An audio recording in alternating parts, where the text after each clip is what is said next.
How to change AliExpress language to English.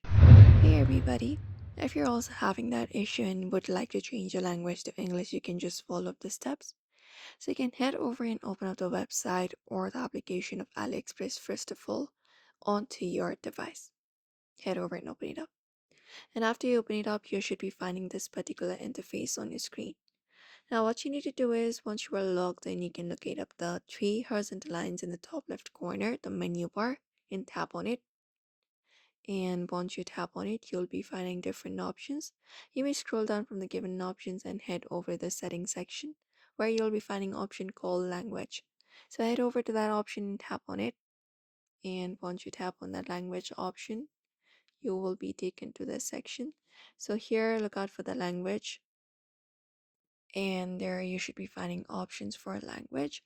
So once you find the language that you would like to change into, for example English that we are looking for, tap on English and select it up.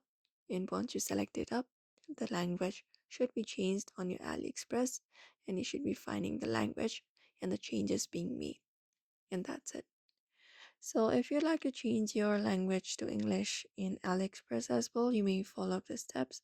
So I hope this video was helpful. Give it a thumbs up and subscribe for more tips and tutorials.